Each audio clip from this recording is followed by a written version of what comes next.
माझा मितवा मालिकेच्या आजच्या भागामध्ये आपण पाहणार आहोत की आता बाळ घरी आल्यामुळे खूप जास्त आनंद झालेला असतो राकेश आणि अंजलीला.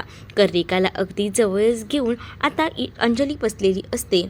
आता राकेश म्हणत असतो की आपली कर्णिका आपल्यासोबत आहे हेच आपल्यासाठी किती छान आहे ना, बरं वाटलं जरा आपली कर्णिका भेटली ते, असंही आता त्यांच्या गप्पा सुरू असतात. तेवढ्यातच अर्णव आणि ईश्वरी बाळाला भेटण्यासाठी का होईना आलेले असतात. बाळाला भेटण्यासाठी आलेले अर्णव ईश्वरी आता म्हणत असतात की कर्णिका काय करते. कर्णिका बाळाला आता भेटत असतात, पण आता अंजली बाळाला थोडं का होईना लांब ठेवत असते. अर्णव आता अंजलीला समजवायचा प्रयत्न करतो. अर्णव आता अंजलीला सांगत असतो की ताई आता तरी थांब ना, रिलॅक्स हो ना, पण आता ती ऐकायला तयार नसते. ती म्हणत असते की मी का रिलॅक्स होऊ, तू आता तिचीच बाजू घेऊन पुन्हा एकदा बोलणार आहेस का माझ्यासोबत, असंही आता अंजली बोलत असते.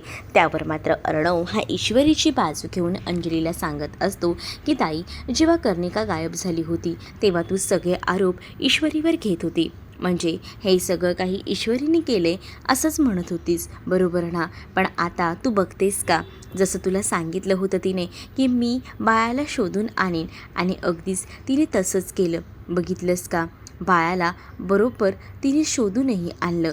या सगळ्या काही गोष्टी कशा काय विसरू शकतेस तू. मुळात तिचासुद्धा या सगळ्यामध्ये संबंध नव्हता, हे सरळ स्पष्ट दिसत आहे ना, असंही आता म्हटलं जातं.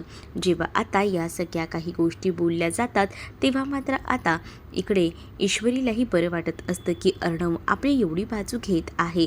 पण दुसरीकडे मात्र आता राकेशही ईश्वरीची बाजू घेऊन अंजलीला समजवायचा प्रयत्न करत असतो आणि म्हणत असतो की हो बरोबर आहे, जसं त्यांनी सांगितलेलं होतं अगदी तसंच केलेलं आहे. बघितलं का कसं, म्हणजे त्यांनी आधी म्हटलं होतं की ह्या सगळ्याचा शोध ते घेतील आणि कर्णिकाला घेऊन येतील. अगदीच त्यांनी त्यांचा दिलेला शब्द पाळला आहे, असं देखील आता राकेश जो आहे तो बोलत असतो.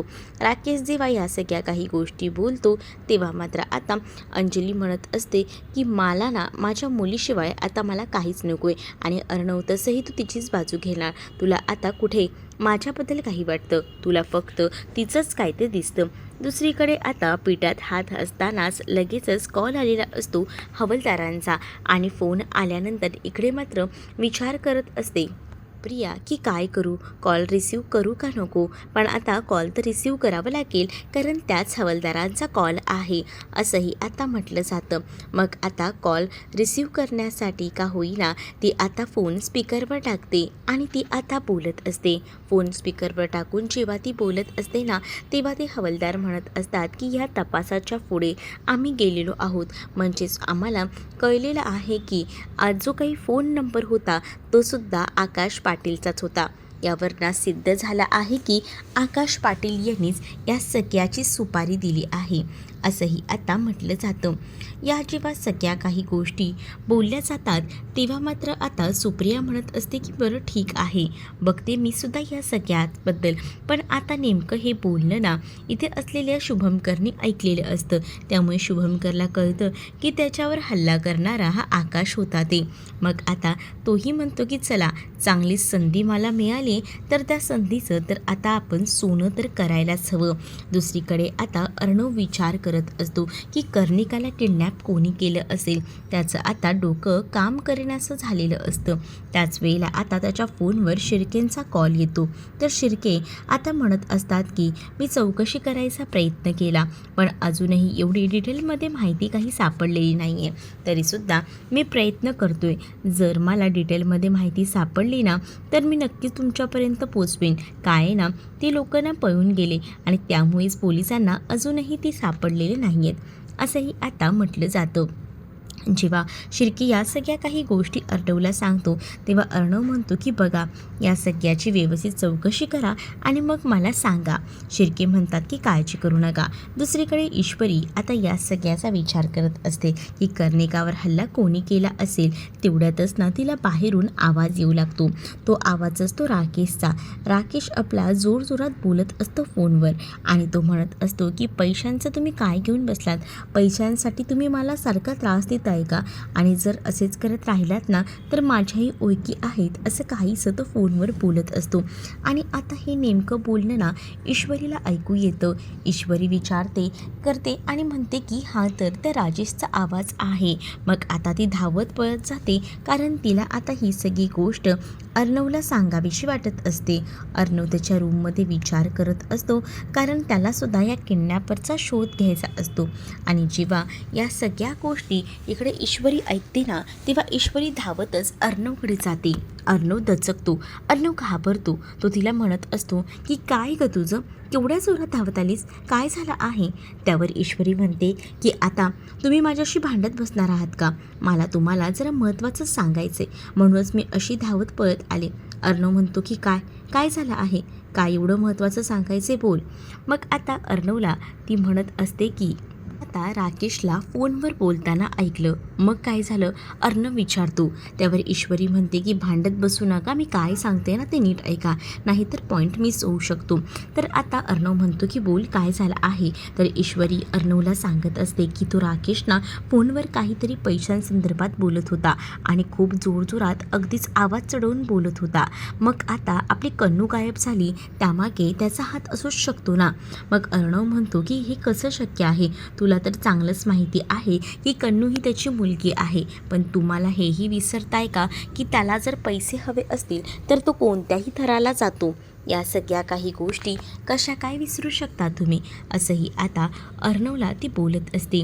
मग अर्णवसुद्धा एकदम विचार करतो. त्याला आता राकेशचं आधीचं बोलणं आठवतं. म्हणजेच राकेश म्हटला होता की खरंच मनाने किती चांगले आहात, तुमच्यासारखा भाऊ भेटलाय. आणि हे सगळे काही डायलॉग्स जे आहेत ना ते सारखे आता कानावर पडत असतात. आणि जेव्हा या सगळ्या काही गोष्टी कानावर पडतात ना तेव्हा मात्र आता काही सुचेनासं झालेलं असतं. इकडे असणाऱ्या या अर्णवला आता ईश्वरीने क्ल्यू तर दिलेला असतो, पण ईश्वरी आता जेव्हा अर्णवला या सगळ्याबद्दल विशेषतः सांगते तेव्हा अर्णवला राकेशचं सगळं चांगलं वागणं आठवतं. मग अर्णव तिला विचारतो की खरंच हे सगळं असं असेल का?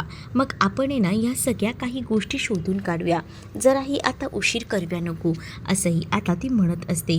मग आता काय करायचं आहे नक्की, तुझ्या डोक्यात काय सुरू आहे मला सांगशील का? मग त्यावर आता अर्णवला ईश्वरी सांगत असते की आपण ना आता एक विचार करा, म्हणजे एक फक्त लक्षात घ्या, तुम्ही तर असालच माझ्यासोबत, काय ना त्याचा फक्त माझ्यावर डोळा असतो बरोबर. मग आपण तो प्रसंग घडवून आणूया, जेणेकरून तो माझ्यावर काही हल्ला करायला येईल संधी साधून, आणि मग त्यावेळेला तुम्ही तर असालच ना, तेव्हाच तर आपल्याला त्याचं खरं रूप कळेल. आता जेव्हा ईश्वरी हे सगळं काही बोलते तेव्हा अर्णव चकित होतो. अर्णव ईश्वरीला म्हणतो की तुला काय वेळ लागलं आहे का, तू काय बोलतेस, तुला तरी कळतंय का, गप्प बस. आता अर्णव ईश्वरीला शांत करत असतो, पण ईश्वरी काही केले ऐकत नसते. ईश्वरी सरळ अर्णवला म्हणत असते की अर्णव सर, मला कळतंय की तुम्हाला या सगळ्याचा त्रास होतोय, तुम्ही मला ज्या काही गोष्टी सांगतायत त्या मला कळत आहेत, पण प्लीज मी काय म्हणते ऐकून घ्या ना. मग आता अर्णव ईश्वरीला म्हणतो की तू एखादी दुसरी आयडिया सांग, पण ईश्वरी म्हणते की ऐका, आपण हीच आयडिया फॉलो करूया. मी तुम्हाला सांगते ना, आपल्या हाती खूप जास्त पुरावे लागतील आणि आपल्याला ताबडतोब समजेल की तो नाटक करतोय की हे सगळं काही खरं आहे ते. अर्णवला या सगळ्या गोष्टी मान्य नसतात, कारण ईश्वरीवर कोणी दुसरा हल्ला करणार, दुसरा तिला हात लावणार, हे सगळ्या गोष्टी अर्णव मान्यच करत नसतो. पण ईश्वरी म्हणत असते की जेव्हा आपल्याला त्याचं खरं रूप समजेल तेव्हा तर तुम्ही माझ्यासाठी यालच की मदतीला धावून, त्यात काय एवढं, मला माहिती आहे, माझा तुमच्यावर विश्वास आहे, असं देखील ईश्वरी आता अर्णवला बोलत असते. फक्त आपण दाखवताना भासवायचं आहे असं माझ्यासोबत कोणी नाही आहे म्हणून, पण तुम्ही माझ्यासोबत तर असणारच आहात, ही आता ईश्वरी अर्णवला सांगत असते. ईश्वरी जेव्हा अर्णवला या सगळ्या गोष्टी सांगते ना तेव्हा अर्णव मात्र आता विचार करू लागतो. अर्णव जेव्हा या सगळ्या गोष्टींचा विचार करतो तेव्हा आता ईश्वरीला तो कसं बसं हो बोलतो, कारण त्याला या सगळ्या ज्या काही गोष्टी असतात ना त्या मुळात नाव मान्यच नसतात. पण ईश्वरी आता बोलते म्हटल्यावर तो शांत राहतो. दुसरीकडे आता शुभंकरला कळलेलं असतं की या सगळ्याच्या मागे कोण आहे, त्यामुळे शुभंकर देखील चिडलेला असतो. तो म्हणत असतो की अच्छा, असं आहे तर म्हणजे ह्या सगळ्याचा बदला अशा पद्धतीने घेतलाय. नाही हां, मी काही सोडणार नाही. यामध्ये मी सुद्धा आता एक नवीन काहीतरी ट्विस्ट आणेनच. मग तेव्हाच ना तो आता फोनवर बोलत असतो. फोनवर बोलत असतानाच थांबून तो नाटक करतो, कारण त्याला नम्रताचा आवाज आलेला असतो की नम्रता त्याला आवाज देत आहे. म्हणून त्याने आता फोन कानाला लावलेला असतो आणि तो आता पोलिसांशी बोलतोय असं भासवत असतो. पोलिसांना म्हणत असतो की तुम्ही काही शोध वगैरे लावलात का? त्यावर पोलीस सांगत असतात की हो, आम्ही शोध लावला आहे. आकाश पाटील अशा व्यक्तीचं नाव आहे. त्यांनीच त्या गुंडांना मारण्याची सुपारी दिली होती. ही गोष्ट आता जसं शुभंकर बोलतो तेव्हा इकडे असणाऱ्या नम्रताला सुद्धा समजते. तर नम्रता हे ऐकून चकित होते. पण शुभंकर आता त्या पोलिसांना सांगत असतो की तुम्ही प्लीज ही गोष्ट बाहेर कुठे पसरवू नका आणि त्याला माणसाला तर उचलायचा विचारही करू नका, कारण तो माझ्या मैत्रिणीचा होणारा नवरा आहे. असंही आता मुद्दामूनच ना इथे असणारा हा असं शुभू आहे तो बोलत असतो. शुभूचं बोलणं ऐकून नमूला धक्का बसतो. नमूला आता कळतं की या सगळ्याच्या मागे आकाश आहे. हे सगळं कारस्थान खरं तर वल्लरीचं होतं, पण वल्लरीने हे बिल जे आहे ते आकाशवर फेडलेलं होतं, म्हणजे जेणेकरून आकाश या सगळ्यामध्ये अडकेल आणि नम्रता आणि आकाशमध्ये भांडणं होतील. हाच तर सगळा प्लॅन इकडे असणाऱ्या वल्लरीचा होता. पण यात आता शुभूसुद्धा स्वतःचा फायदा करून घेत होता, कारण त्याला नम्रता हवी होती. तो म्हणतो की चला, आयती संधी मिळते तर त्या संधीचं सोनं तर करायलाच हवं ना. आणि असा विचार करूनच ना त्याने आता या सगळ्यामध्ये चान्स घेतलेला असतो. दुसरीकडे वल्लरी विचार करत असते तिच्या रूममध्ये. तेवढ्यातच मामा तिथे येतात आणि मामा वल्लरीकडे बघूनच म्हणत असतात की तुझ्यामुळेच हे सगळं झालं आहे. 1 कोटी हातातले गेले. त्यावर मात्र इथे खरं तर वाईट वाटत असतं वल्लरीला, कारण वल्लरीने त्याच्यातले 50 लाख त्या माणसांकडे मागितले होते. पण दरवेळेला तिचा प्लॅन फसतो, काही ना काही गडबड होते, असंच ती एकटीच बडबडत असते. त्यातच आता इकडे मात्र मामा बोलत असतात की सगळ्या काही गोष्टी ना तुझ्यामुळे होत आहेत. तू जे आहेस ना ते सगळ्याचं वाटोळं करतेस बघ, असं देखील मामा आता रागातच बोलतात. मामा जेव्हा या सगळ्या काही गोष्टी बोलतात ना तेव्हा मात्र आता इकडे वल्लरी संतापलेली असते. वल्लरी म्हणत असते की तुम्हाला तर ना काहीच अक्कल नाही आहे का, काही सुचत नाही आहे का? तर तसं मला सांगा, प्रत्येक वेळेला प्रत्येक ठिकाणी मला दोषी का ठरवत आहे? तुम्हाला पण चांगलंच माहिती आहे की या सगळ्यात दोषी कोण आहे ती ईश्वरी. त्या ईश्वरीमुळे झाले. तर आता मामा वल्लरीला म्हणतात की तू विसरतेस का? उलट ईश्वरीमुळे 1 कोटी वाचणार होते, पण तू त्या बाईच्या नादाला लागली म्हणून हातातलं 1 कोटी गेले. उलट जे काही झालं ना, कन्नू मिळाली त्यालासुद्धा ईश्वरीच आहे कारणीभूत, कारण की ईश्वरीमुळेच हे सगळं शक्य झालं आहे, असं देखील मामा आता वल्लरीला बोलत असतात. वल्लरीचा नुसता संताप होत असतो, कारण जिकडे तिकडे फक्त ईश्वरीच्या नावाचा उदो होत असतो. तिच्याबद्दल तर कोणी काहीच बोलत नसतं, म्हणूनच तिला राग येत असतो. एकतर हे सगळं झाले, त्यात नुकसान झाले, आता तुझं नुकसान काय? अहो 1 कोटी गेलेच आहेत ना. तुमचे गेले काय, माझे गेले काय, अर्णवचे गेले काय? गेलेच आहेत ना. मग मी त्याचबद्दल बोलते. खरं तर तिला 50 लाख भेटलेले नसतात याचंच दुःख जास्त असतं, पण ती बोलून कशी दाखवणार आहे की हे सगळं तिनेच घडवून आणलं आहे ते. पण दुसरीकडे मात्र आता मामा तिला टोमणे मारतच बोलत असतात. वल्लरीचा मूड आधीच ऑफ झालेला असतो, त्यात मामा आता तिचं डोकं खात असतात, कारण वल्लरीला 50 लाख रुपये भेटलेले नसतात, पण मामा मात्र आता 1 कोटी घालवले म्हणून सारखं तिला हिणवत राहतात. दुसरीकडे आता खूपच माझी मान दुखते असंही आता शुभू म्हणत असतो. त्यावर आता सुप्रिया त्याला म्हणत असते की काय झालं आहे? तर तो म्हणतो की काही नाही, त्या दिवशी त्या गुंडांनी मारलं नव्हतं का, त्याचाच मला त्रास होतोय. त्यावर नम्रता आता रागारागात बाहेर निघालेली असते. सुप्रिया तिला विचारते की तू कुठे चालली आहेस? त्यावर नम्रता म्हणते की मी आकाश सरांना जाब विचारायला चालली आहे. त्यावर आता तिला विचारलं जातं की कसला जाब, कशासाठी चालली आहेस ते तर सांग. त्यावर मात्र आता सुप्रियाला नम्रता सांगत असते की आज शुभूची जी अवस्था आहे त्याला सर्वस्वी आकाश सर जबाबदार आहेत.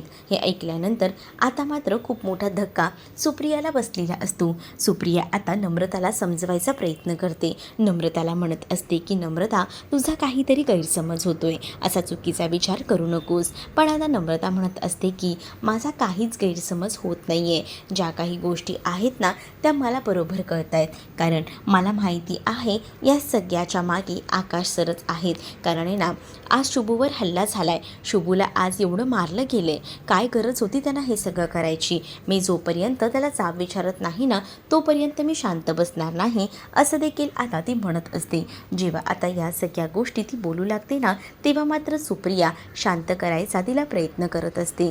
सुप्रिया तिला म्हणत असते की प्लीज शांत हो. इथे शुभसुद्धा नाटक करतच इकडे नम्रताला म्हणत असतो की नम्रता, मला आता काही जास्त लागलेलं नाही, त्रास होत नाही आहे, नको नको पॅनिक हो. आधी तुमच्या दोघांमध्ये काही कमी भांडणं आहेत का, असं देखील आता तो तिला बोलत असतो. पण नमू म्हणते की हे का सहन करायचं आहे, ज्या गोष्टींमध्ये तुझी चूक नाही आहे तरीसुद्धा तू मार खाल्लायस का, तर आपली मैत्री. मग आता या सगळ्याबद्दल आकाशला तर जा विचारायला हवा. आकाश नेमका दारावरच येऊन उभा असतो आणि आकाशबद्दलच बोललं जात असतं. त्यामुळे आता आकाश म्हणत असतो की काय चाललं आहे तुमचं, तुम्ही लोक काय बोलताय नक्की. वर मात्र आता इकडे आकाशचं लक्ष जातं. आकाशला कळतं की इथे सगळेजण आपल्याबद्दल बोलत आहेत आणि म्हणूनच तो आता विचारू लागतो की काय झालं आहे नम्रता, मला कळेल का. तेव्हा आता नम्रता ही लगेच दाराकडे पाहू लागते. नम्रताला आता आकाशला चांगलंच विचारायचा असतो जाब. त्यामुळे आता ती इकडे लगेच दाराकडे जाते आणि म्हणत असते की काय चाललंय काय तुमचं. आकाश म्हणतो की पण मला काही गोष्टी समजतील का, नेमकं कशाबद्दल बोलताय तुम्ही. त्यावर मात्र आता नम्रता रागारागातच आकाशकडे जात म्हणत असते की तुम्हीच या सगळ्याला जबाबदार आहात. त्या दिवशी त्याच्यावर हल्ला झाला, त्यावर आता आम्हाला पोलिसांकडून कळलेलं आहे की या सगळ्याच्या मागे तुमचा हात आहे असं. तर दुसरीकडे मात्र सुप्रिया नमूला समजवायचा प्रयत्न करत असते. नमूला सांगत असते की नमू ऐकून घे त्यांच्या घरची परिस्थिती. त्यावर नमू बोलते की का प्रत्येक वेळेला मी का परिस्थिती म्हणून समजून घेऊ, प्रत्येक वेळेला मीच समजून घ्यायचं का, मी का म्हणून समजून घ्यायचं. तू प्रत्येक वेळेला त्या ईश्वरीचीच बाजू घेते, ईश्वरीचा तू इतका विचार करते, माझा तरी कधीतरी विचार कर. हे सुद्धा नमू आपल्या आईला बोलत असते. त्यावर मात्र आता सुप्रिया म्हणत असते की आपली आई जी आहे ना, ती कधीच दोघांमध्येही साम्य करत नसते. तिच्यासाठी दोन्ही मुलंही सारखीच असतात. जशी तू माझ्यासाठी आहेस ना, तशीच इशूही आहे. मग तू असं का म्हणतेस. आकाश म्हणतो पण झालंय काय. त्यावर मात्र आता शुभू म्हणत असतो की त्या दिवशी माझ्यावर हल्ला झाला आणि खरं तर ना, न जाणतेपणे हिने माझं बोलणं ऐकलं. त्या पोलिसांनी तुझं नाव सांगितलं की तूच माझ्यावर हल्ला करून आणलास, पण मला त्याचं काही वाईट वाटलेलं नाही आहे. पण दुसरीकडे मात्र आता नमू संतापलेली असते. नमू आकाशला म्हणत असते की तुमच्याकडनं ही अपेक्षा नव्हती. पण आकाश म्हणतो की या सगळ्या काही गोष्टी मी केलेल्याच नाही आहेत. त्यावर मात्र आता नम्रता म्हणत असते की जर तुम्ही या सगळ्या गोष्टी केलेल्या नाही आहेत म्हणताय, मग आता पोलिसांनी उगाच तुमचं नाव सांगितलं आहे का. पोलिसांनी सरळ सरळ तुमचं नाव घेतलंय, तुमच्यावर आरोप केलेले आहेत की हे सगळं काही तुम्ही केलंय आणि आता तुम्ही खोटं बोलताय माझ्यासमोर, असंही आता ती म्हणत असते. तेव्हा आता आकाश म्हणतो की तू सरळ त्यांच्यावर विश्वास ठेवलास, तू एकदा मला विचारू असं वाटलं नाही का तुला. त्यावर आकाशला ती आता म्हणत असते की काय तुम्हाला विचारायचे, जर पोलीस सांगतायत तर पोलीस बरोबरच बोलतायत ना, ते काही खोटं तर बोलणार नाहीत. मग आता नम्रता आकाशवर खूप जास्त आरोप करत असते. बिचाऱ्या आकाशची चूक नसताना सुद्धा आकाश नाही ते ऐकून घेत असतो. आकाशला आता ती म्हणत असते की आपलं प्रेम इथं आहे आणि त्या प्रेमामध्ये तुम्ही ह्याला आणलंत आणि हे सगळं काही केलं, खूपच चुकीचं केलेलं आहे तुम्ही हे सगळं करायला नको होतं. आमच्या दोघांमध्ये मैत्री होती, पण त्या मैत्रीमध्ये सुद्धा तुम्हाला वेगळं काही वाटायला लागलं, हे सगळं काही चुकीचं आहे. दुसरीकडे सुप्रिया शांतपणे ह्या सगळ्या काही गोष्टी बघत असते. नम्रता मात्र ताळतम्य सोडून आता आकाशशी बोलत असते. ती म्हणत असते की मी तुमच्यावर मनापासून प्रेम केलं आणि तुम्ही काय केलं, तुम्ही माझ्यावर संशय घेताय, आमच्या नात्यावर संशय घेताय. मग आता इकडे असणारा शुभू याला तर आनंद होत असतो, पण वरवर तो दाखवत असतो की त्याला आनंद झालेला नाही आहे, तर त्याला त्रास होतोय. त्यावर शुभू आता नमूला शांत करत असतो. नमूला म्हणत असतो की नमू प्लीज जरा शांत हो, मला कळतंय तुला त्रास होतोय, पण मला नाही वाटत आहे गं काही, नको इतकं बोलूच त्याला. मग आता सुप्रियासुद्धा नमूला समजवत असते, पण नमू कुठे ऐकते. नमूने आता एकदमच बोलायचं ठरवलेलं असतं.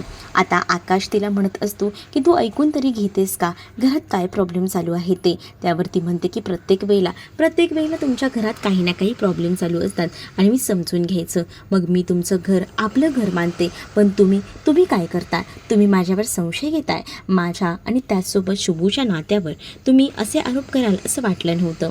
मग दुसरीकडे आता आकाशही चिडलेला असतो. आकाश म्हणत असतो, तर पहिल्यांदाच मला तर वाटत होतं, म्हणजे पहिल्यापासून मी विचार करतोय तू सरळ सरळ माझ्यासमोर सारखं सारखं त्याचं नाव घेतेस, शुभू शुभू म्हणून. मग तेव्हा मी असा कधी विचार केला का? मग आता तू का मला या सगळ्या गोष्टी बोलून दाखवत आहेस? आता नम्रताचं तारतम्य सटकतं. नम्रता म्हणत असते, म्हणजे तुम्हाला काय म्हणायचे माझं आणि शुभूचं? मग आता हो, मी तुम्हाला दोघांना पहिल्यापासून बघतोय, पण मी कधीच असा विचार केला नव्हता. पण आता तर मला बोलावंसं वाटतंय. जेव्हा आता आकाश हे सगळं बोलतो तेव्हा नम्रता आकाशवर हात उचलते, आकाशला कानाखाली मारायला जात असते. तेच आकाशने नम्रताचा हात हवेतच धरलेला असतो आणि त्यावर आता हे सगळं बघून सुप्रियाला तर धक्का बसतो. सुप्रियाच्या हे सगळं काही अपेक्षेच्या बाहेर होतं. सुप्रियाने कधीच एवढा विचार केला नव्हता की यांची भांडणं एवढी टोकाला जातील. पण दुसरीकडे नम्रताने हात उचलल्यानंतर आकाश तिचा हात झिडकारून लावतो आणि म्हणत असतो, जर मला कोणी येऊन तुझ्याबद्दल काही सांगितलं असतं ना, तर मी 10 वेळा विचार केला असता. मी आधी बघितलं असतं की हे सगळं काही कोणी केले, काय केलंय ते. पण नंतर मी पुढचा विचार केला असता. पण या आधीच माझ्यावर सरळ सरळ आरोप केलेस. मी आधी पूर्ण गोष्टीची पडताळणी केली असती की काय झालं आहे नेमकं ह्या सगळ्यामध्ये ते. पण तुला हे सगळं करावंसं वाटलं नाही. तू डायरेक्ट माझ्यावर आरोप केलीस, ते सुद्धा खोटे. मग इकडे नमू बोलत असते की मला माहिती आहे हे सगळं खरं आहे, पोलीस काही खोटं बोलणार नाही, हे सुद्धा नमूचं असतं. नमू म्हणत असते की मला ना आता तुमच्याशी बोलायची सुद्धा इच्छा नाही आहे. नमूला आता आकाशसोबत बोलायचं नसतं, कारण आता आकाशने नमू आणि शुभूच्या नात्यावर संशय घेतला असंच तिला वाटत असतं आणि म्हणूनच ती आता डायरेक्टच तिकडनं रूममध्ये निघून जायचा विचार करत असते. आकाश मात्र रागातच नमूकडे बघत असतो. शुभू मात्र म्हणत असतो की हे सगळं माझ्यामुळे होतंय.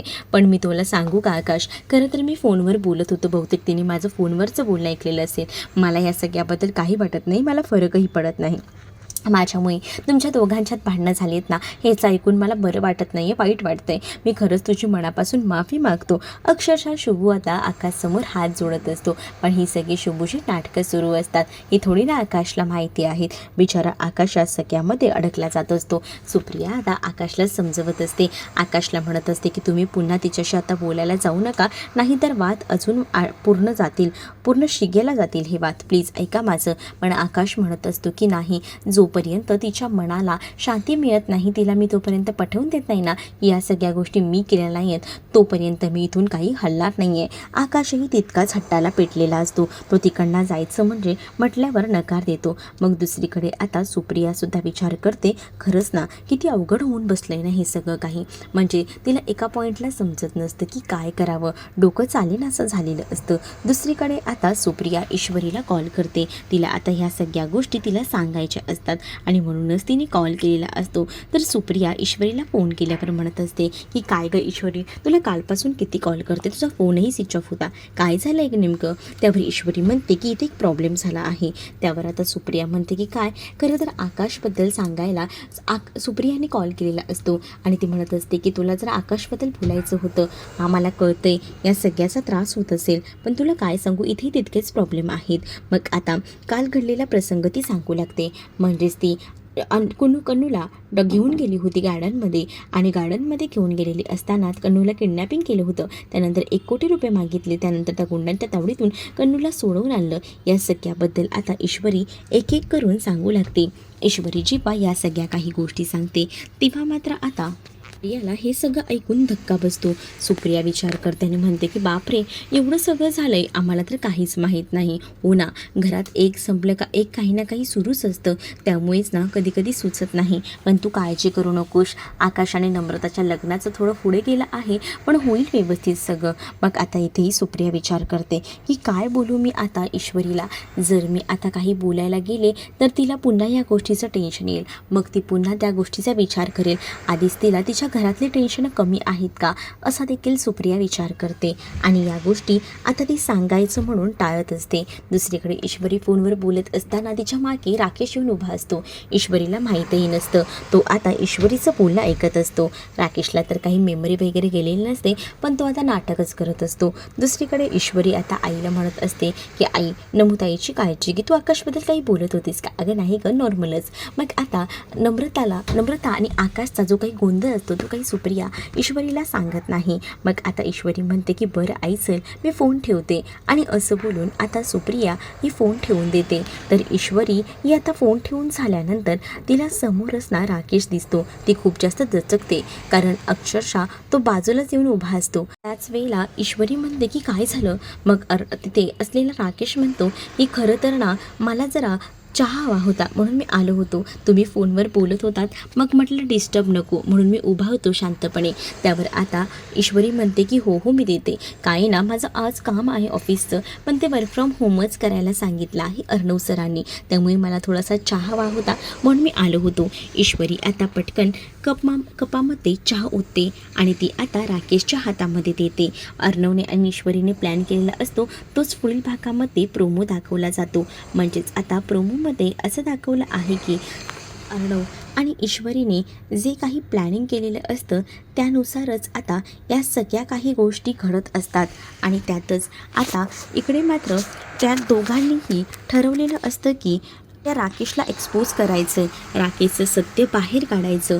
त्याच वेळेला राकेशचं सत्य बाहेर काढण्यासाठी आता त्यांची धावपळ सुरू असते.